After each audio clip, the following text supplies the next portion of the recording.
I'm so excited. Okay, put your hand in here on the secondary handle. Oh my dragon! I am a professional.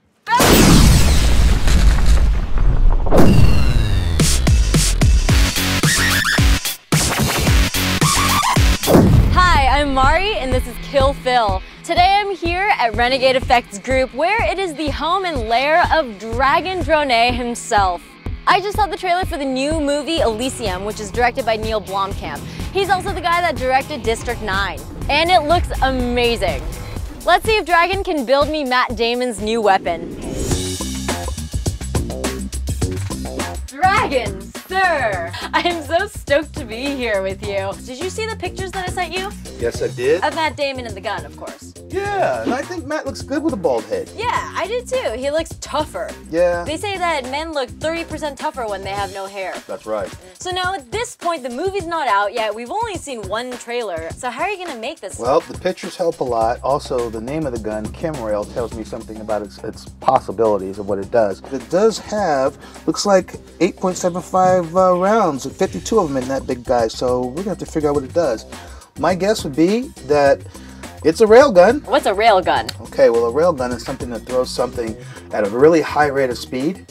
A bullet normally has its own propellant. Railguns don't use a propellant on the butt end of it. It's the machine itself that throws it. Normally it's used, electromagnetics is used to throw the piece itself. So it's really important to reiterate that we have no idea what this gun actually does. No one has really seen the film yet, so we're just gonna have to go off of what we see in the trailer. Is that right? Yeah. Well, I have absolute confidence in you, and I'm so stoked to see this gun when it's all done. Good luck, sir. Sayonara.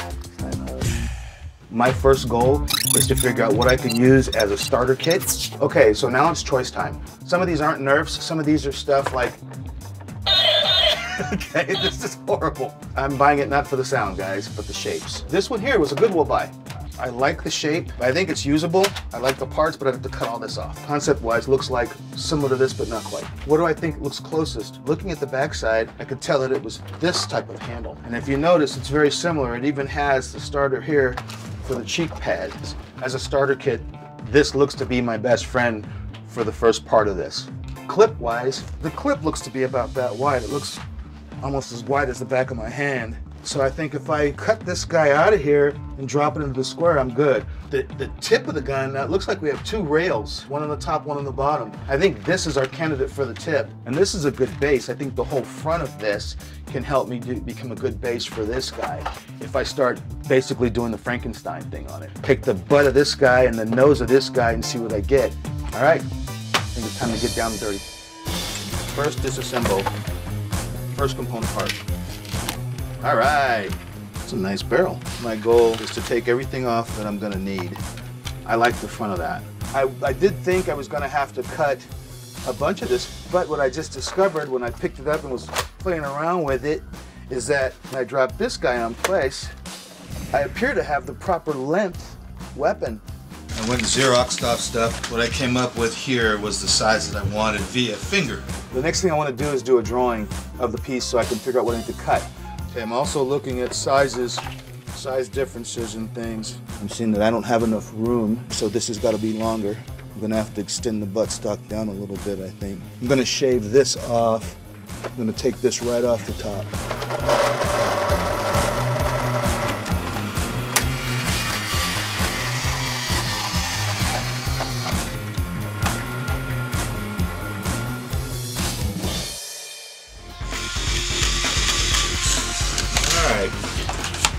I'm making things assemble. The reason I took apart a vacuum cleaner was because I was looking at the very top of the gun and I like the surface of the gun. Now in order to get that kind of smoothness I'd have to use a lot of Bondo. So instead I took this really cool looking weird vacuum cleaner that I bought a while back for like $5 at the Goodwill, and I'm going to cut it up, squeeze it in a little bit. I'm going to bring it all the way down to this hole to use it on the top of the barrel right here. So now, it's skinnier.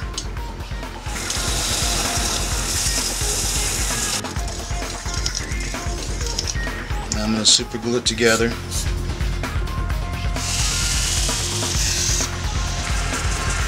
I think I'm going to slice this all the way down. Alright, I'm liking this better. because it's giving me closer to the shape, you see? You've got the flatness here, then you've got the climb here, and then a flat spot across here. Take my super glue, and now, and there's the top of the gun. Vacuum cleaner. The bottom is a wooden box right here. This is styrene. This is all styrene, but inside it's a wooden box. This is aluminum tube across here. This is actually was part of the stand. The original handle I cut and lengthened it from what I've seen in the photos. I think I'm getting pretty close. So what I'm doing now is using extra hot Bondo. I'm using it as a line filler. Also, when I'm done, I'm gonna clean all its little edges while it's still soft, and then reshape that again with files. Round it and smooth it. I've gotta let it kick first. The Bondo kicker, that's the kicker, that's the Bondo itself. It should be a light pink. Now I can use a palm sander, which I'll be using in a bit, but I'm trying to avoid dusting everything at the moment. This is an Italian rasp. I use it as a shaper. Yeah, this is an odd thing because it's a compound. You're looking at something that goes from one size to a squeezer down to the next size. It gets swedged right here. Because if it's a chemrail, as they keep saying it is, as I look at the thing, then maybe it's a chemical compressant that causes the major railgun issue here. I want to watch it work.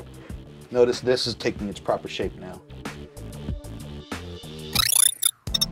This is a carving wood this is called geluton. So this is what I'm going to do is assemble this in plates across the surface of this guy. I'm going to cut this guy out. This is the butt of it right here because I didn't have a long enough piece.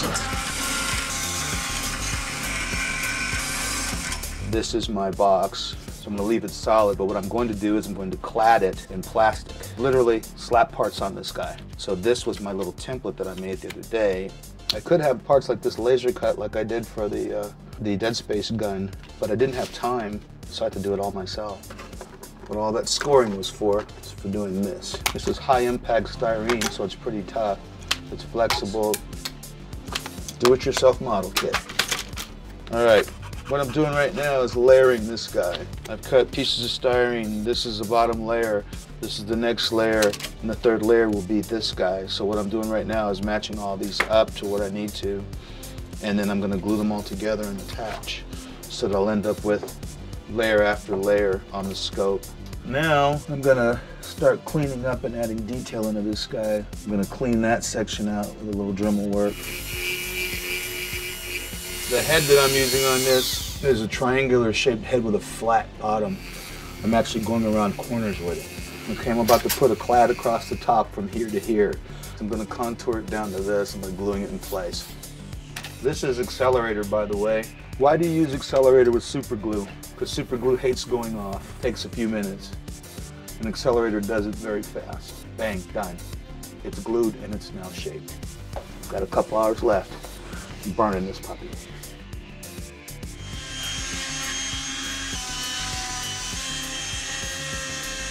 Got a little bit more to go there, but I got my shape now. All right, what I'm doing now is making marks on this guy as to where I'm putting screw holes. Oh, it's the center punch. What this is for setting a drill point. If I want to make sure that my drill doesn't wander, it's like doing a starter hole.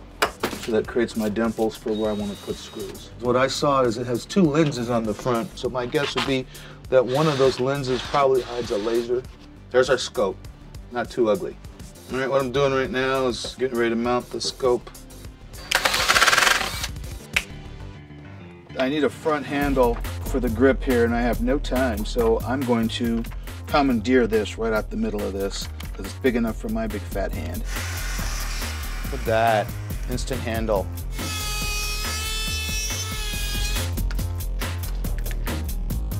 Now I'm gonna cut this guy off.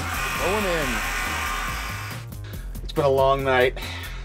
New Belgium, works fine. Fat tire. What I'm going to do now is seal my cap in place, and then I'm going to drill a hole and mount this guy directly onto the gun.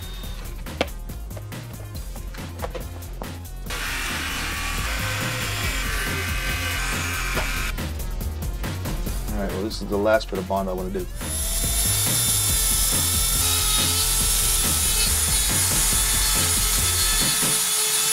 I got to put rails on this guy. I wanted to put real rails on and I don't have any time. However, this is left over from something I had a long time ago and it's just the right shape to work. It was actually a rubber, what was this? It was a rubber edge on something. I have no idea why I still had it, but again, you hang on to stuff that looks like it has a use. This is a rail. I don't have time to do everything I want, but I'm gonna do one detail that's on the gun handles. So what I'm doing right now is making the piece that goes here that you see that's most prominent in the photos. I just cut these guys out, little details. That's for each handle.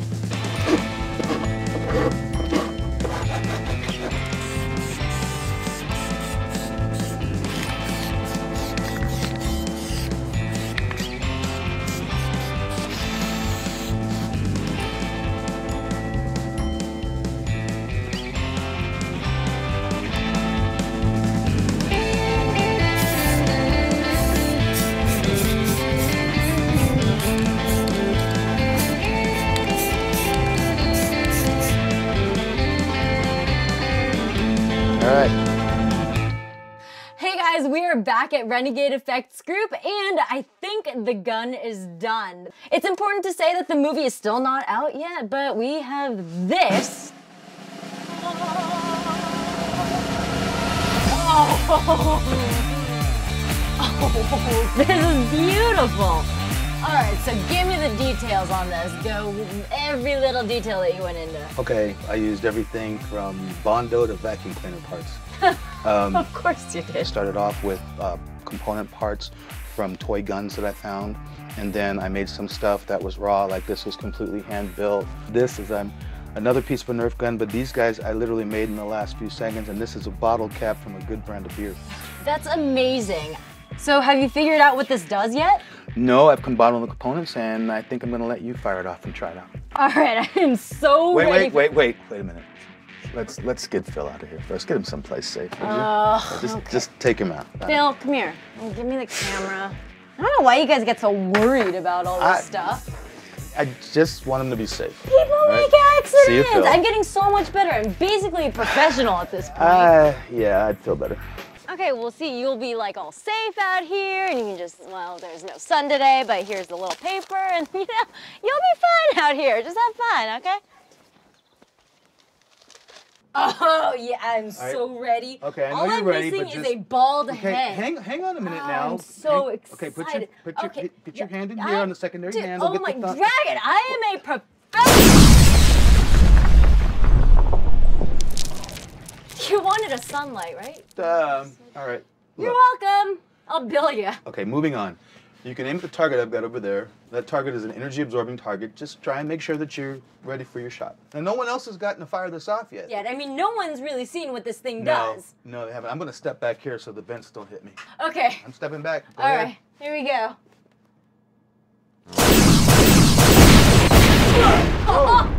Oh my God, Phil! Oh my God! Oh, Dragon, come see this! Ooh, that's going to leave a mark. It's definitely going to leave a mark. It's sick. Oh. Damn.